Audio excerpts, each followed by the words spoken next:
Because I know I look crazy, but I'm not crazy. I love my children. I love my boys so much. I wouldn't hurt them. This is the same mom who would later contradict herself in that interview. While most mothers would move mountains and part oceans for their kids, Tiffany Lucas did the exact opposite.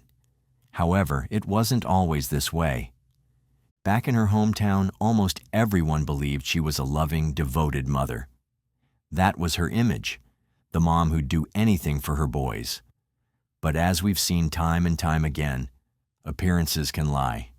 Because if she truly were that devoted, we wouldn't be talking about her right now on Into the Deep, the channel where we dive into the darkest and most disturbing crimes on Earth.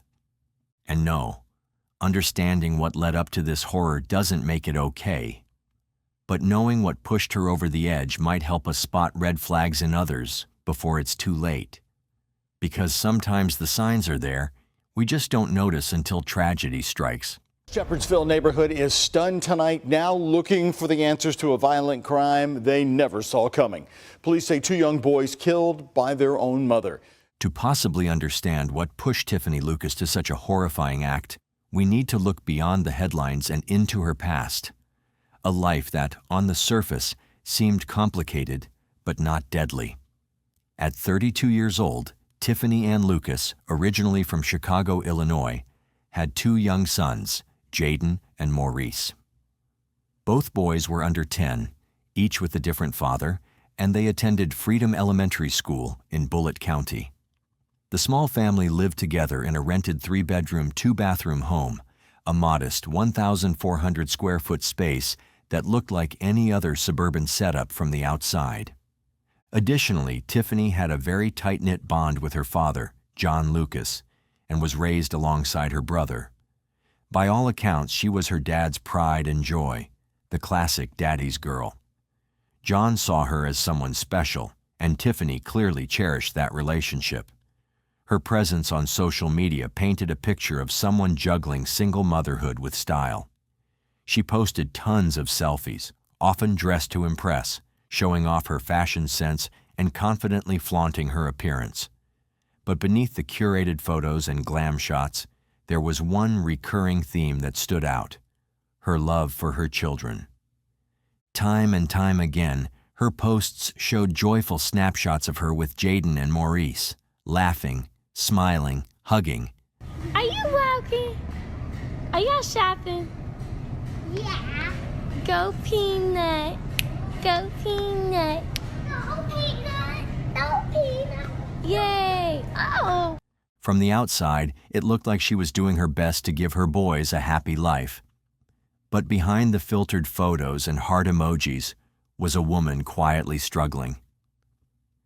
Tiffany's early adult life was filled with big dreams and bigger obstacles. She first pursued modeling, which eventually gave way to a leap into entrepreneurship. In 2016, she launched Miss Tiff's One-Stop Shop, a convenience store offering food, tobacco, and odds and ends. It was a bold move, but sadly, the business didn't last. By 2017, the shop had shuttered its doors. In a resurfaced interview, Tiffany explained that she believed part of the failure was due to a Walmart location that was supposed to open nearby, but never did. A lot of people don't make their way down here, but if there's a Walmart, you come out of the woodworks for Walmart. So probably would have brought a lot of people to, stop and check us out. After her business failed, things seemed to take a darker turn for Tiffany. At 2018, she found herself in trouble with the law. Arrested on drug possession charges, she later pleaded guilty and served a 30-day jail sentence. The court records didn't indicate any signs of violence or erratic behavior, just one misstep in what had otherwise been a quiet legal history. And after that, there was silence. No more run-ins with the law, no major red flags. It seemed like Tiffany was turning a corner, keeping to herself and trying to move forward. She reportedly took up a job that required overnight shifts, though the specifics of her employment remained unclear. For a while, it seemed like life was just rolling along, uneventfully. But, as we know, life has a way of throwing curveballs when you least expect it. Because on January 1st, 2019, came the devastating event that may have marked the true breaking point for her. Her father, 47-year-old John Lucas, passed away suddenly. For Tiffany, it was as if the very ground beneath her feet had disappeared. Her father had been her rock, the person who gave her strength when she needed it, the one who offered advice, guidance, and unwavering support. His unexpected death left a gaping hole in her world, one that she couldn't fill with anything.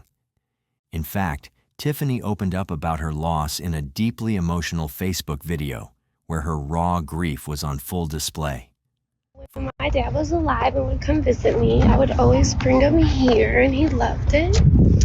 So since I can't go all the way back up north, I'm releasing balloons for my dad. And I love him so much. And I hope you have the best spot.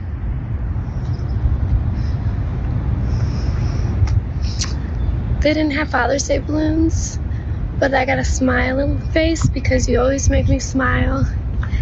And a flower because you always bought me flowers. I found a broken bottle. Be grateful if your father is here. Be present in his life. For her, the world had just become a much darker place, and no amount of smiling or posting photos could change that. Even though she tried to hold it together for the sake of her sons, something inside her had undeniably shifted. The grief was suffocating, and no amount of time could heal it the way she needed it to. Now, if you think the loss of her father was the main reason behind Tiffany's tragic actions, well, it's both true and not true. Her life continued down a dark and difficult path, filled with personal tragedies and heartbreaking struggles that just didn't seem to stop. The death of her father was a profound loss, but it wasn't the last in a series of devastating blows. Just 7 months after she buried her father, Tiffany was dealt another crushing blow. Durrell Howard, the father of one of her sons, was tragically murdered. At the time, she was still reeling from the loss of her dad, trying to figure out how to keep going, how to heal. And then this.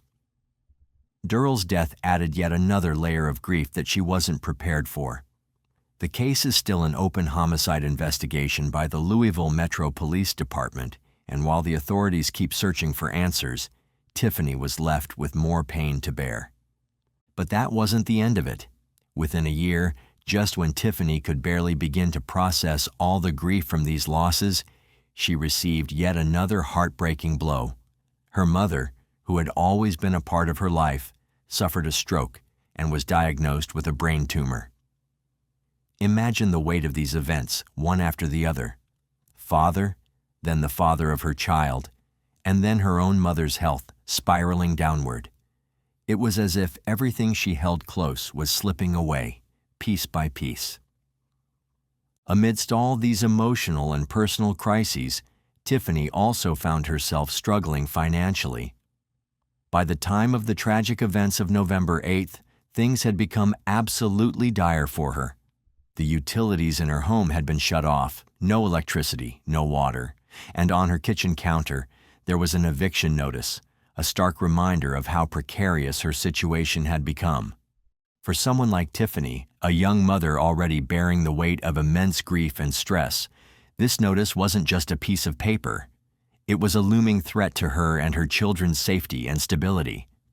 The possibility of losing her home likely triggered an avalanche of emotions. Fear about where she and her children would go. Anxiety about how she would make ends meet and provide for them. And probably a deep sense of shame or guilt, the kind that comes when you're trying so hard to keep it all together, only to feel like you're falling short of the expectations society places on you as a mother. That constant pressure to create a secure environment, to make it all work, while everything around you crumbles, is unimaginable. And all of those struggles, those unbearable losses, relentless hardships, and crushing fears would tragically come to a head on November 8th of 2023. What unfolded that day was an unimaginable crime, one that shattered the peaceful facade of a quiet neighborhood and forever altered the lives of those involved. The crime took place in what seemed like an idyllic home, nestled on Bentwood Drive in Shepherdsville, Kentucky, a place that, on any other day, could easily be mistaken for a scene from a Norman Rockwell painting, complete with its well-kept yard and the kind of serenity you'd expect from suburban life. But this was no peaceful scene. The horror that occurred in that home was so grotesque, so beyond comprehension, that a local deputy who arrived on the scene remarked that there was no way anyone could have survived what had happened, let alone two young boys, ages 9 and 6. I can tell you this, the boys were shot in an area that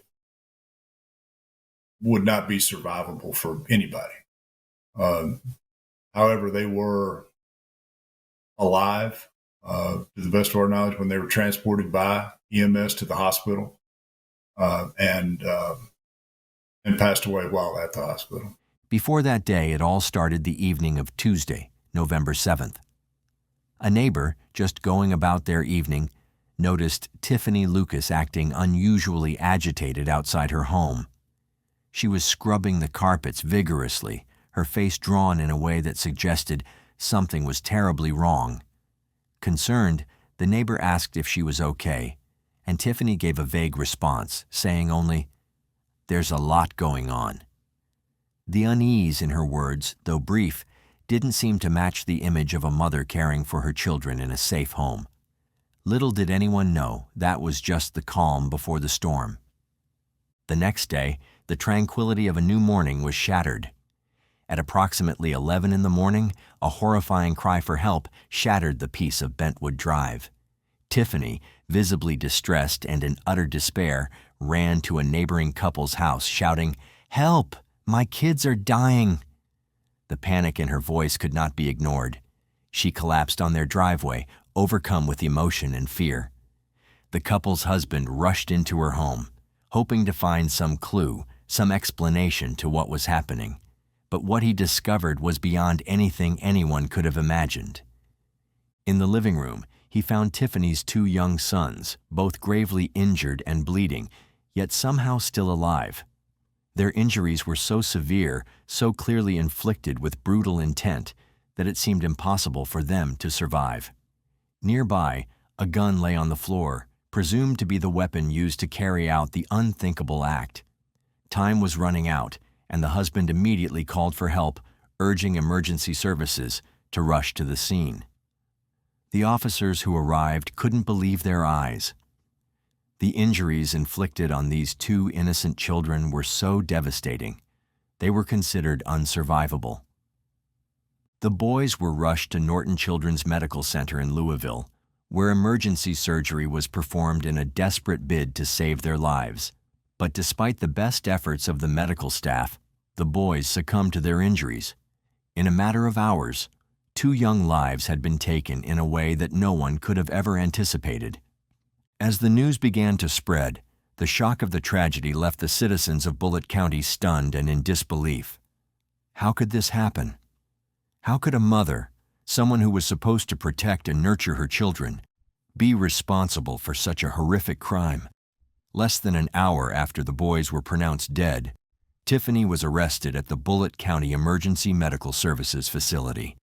She was taken into custody, charged with the unthinkable, and held on a bond of $2 million. In a chilling body cam video captured on the day of the murders, Tiffany appeared deeply distressed, far removed from the cheerful, put-together image she often shared on Facebook. Gone was the smiling mother posting filtered snapshots of family moments and hopeful captions. In her place stood a woman consumed by panic, grief, and something far darker.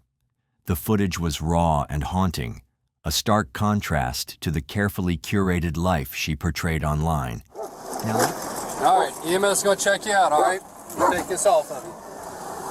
Come on, step out for me so I can check you out. You want him to sit on the bed or what? Yeah.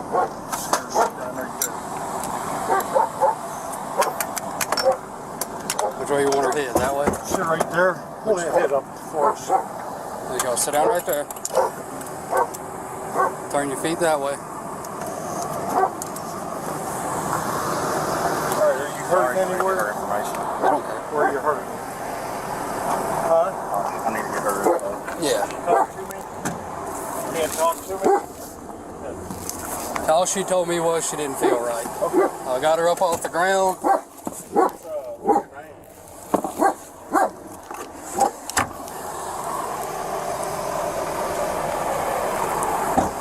Now let's dive into the most asked and most haunting question of all. What really drove Tiffany to do it? Was it financial hardship? Could money or the lack of it truly push someone to commit something so unthinkable? On the surface, it might seem like a motive. Tiffany had been under tremendous pressure, juggling life as a single mom, dealing with custody battles, navigating failed relationships, and facing the day-to-day grind of simply trying to survive. But is that enough? Many mothers face similar or even greater hardships, yet they don't turn to violence. They find a way to fight, to protect, to endure. So for many following the case, the financial angle felt too shallow, too small a reason to explain such a monstrous act. And then came the chilling twist. In one of her interrogations, Tiffany claimed she was manipulated through Facebook into committing the horrific crime.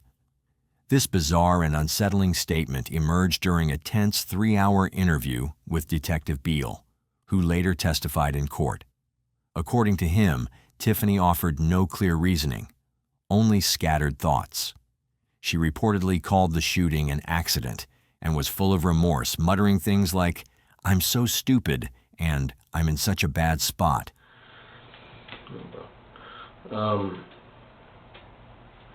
Well, I'm going to talk to you today about... But what really stood out were her attempts to distance herself from responsibility by claiming she was manipulated.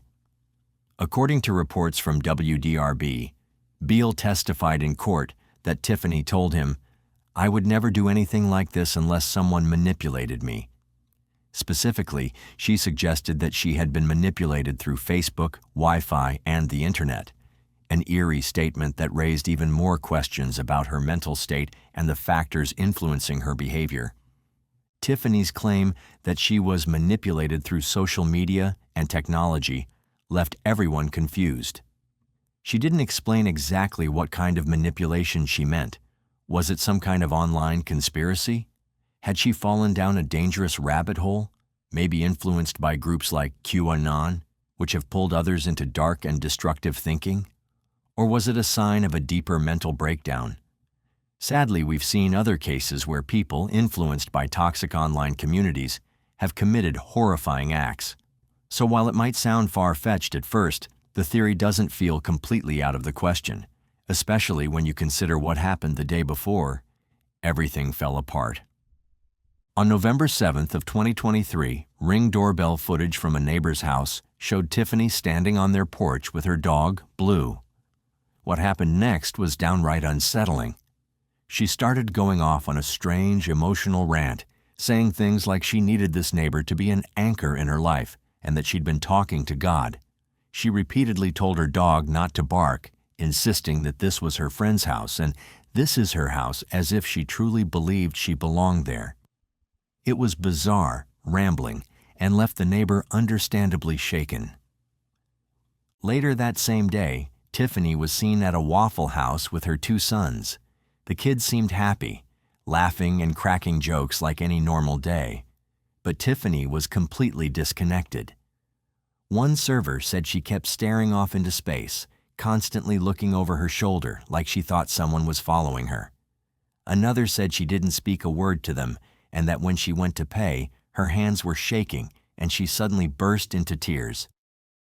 Looking back, some of the staff feel like she was silently reaching out for help, but they just didn't realize it at the time. Then came the next day, November 8th. That's when everything bubbling under the surface finally exploded. Neighbors called 911 after hearing gunshots coming from Tiffany's house. More Ring footage captured her at another neighbor's home, crying and pleading for help. When officers arrived, they found her lying face down in the driveway, sobbing and saying, "My sons are dying." Body cam footage shows an officer trying to help her sit up. She looked disoriented and kept saying, "I don't feel right. but didn't seem physically injured. After the tragedy, Tiffany was officially charged with 2 counts of capital murder. At first, she pleaded not guilty by reason of insanity, claiming that she had experienced a full-blown psychotic episode and genuinely believed she was protecting her sons from some kind of other being. According to her lawyer, Tiffany never imagined a life without her boys. In fact, he said she even tried to turn the weapon on herself after what she had done, but it jammed.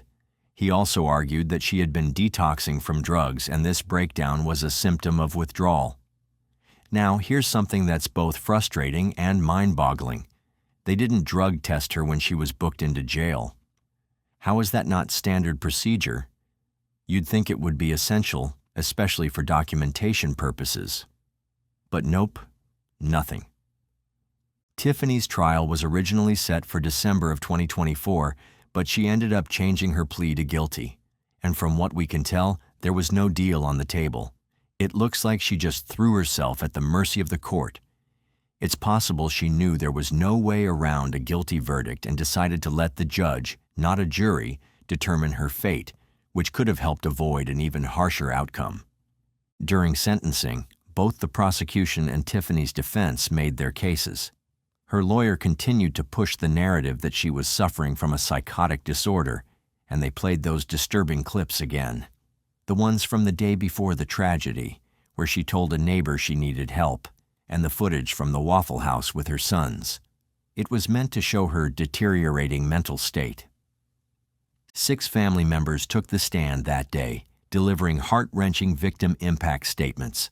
One of the most emotional came from Maurice's father. He broke down in tears, talking about how Jaden was all he had left after losing 1 son already. And then Tiffany took Jaden too. He said he had begged Tiffany for custody of his son over and over again, especially due to her drug use, her lifestyle, and the unsafe environment she was raising the boys in. He said he didn't just lose his child on November 8th. He felt like he'd lost him the day he was born, because from that moment on, he was constantly fighting for him. He'd called everyone, from his own family to hers, pleading for help, trying to get his son into a safer home. Despite the emotional testimonies, the judge handed down the sentence, 2 life sentences. The judge stated clearly that motherhood isn't just about giving life. It's about providing safety, love, and security. He said he couldn't even begin to imagine the terror those boys felt seeing their own mother holding a gun. Just the thought of the second child hearing the shot that killed the first, it's unbearable. So she was sentenced to life in prison for both counts of murder. However, under Kentucky law, she'll technically be eligible for parole after serving 20 years. The family is understandably furious about that. The prosecution doesn't believe she'll ever be granted parole, but still, it's a possibility. One of the boys' aunts stood outside the courthouse and promised everyone that she'd be at every parole hearing, forever, making sure Tiffany never walks free. Before you ultimately took their life.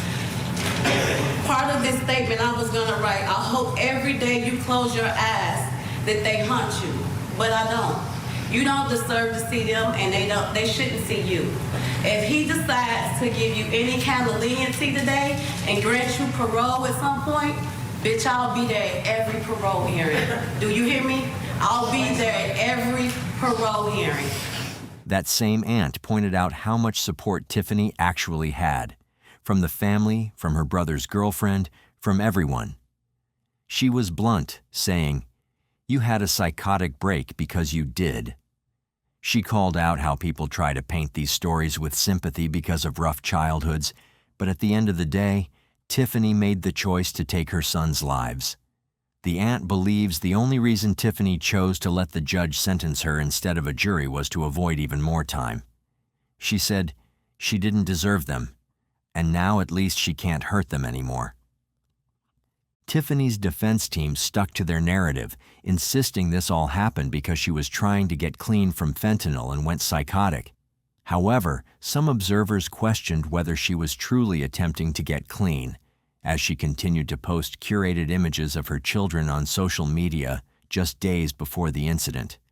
photos that painted a picture of a happy and stable home life. Given the nature of the crime and the circumstances surrounding the case, it is believed that Tiffany may face challenges during her time in prison.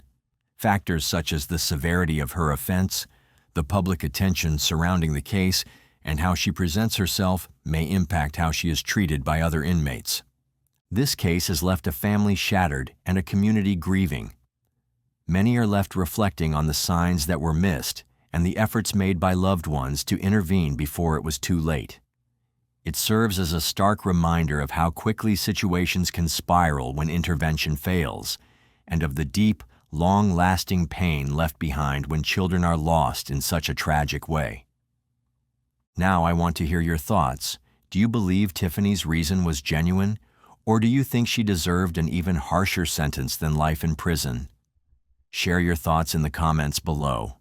If you've made it this far, be sure to check out this next video. I think you'll enjoy it.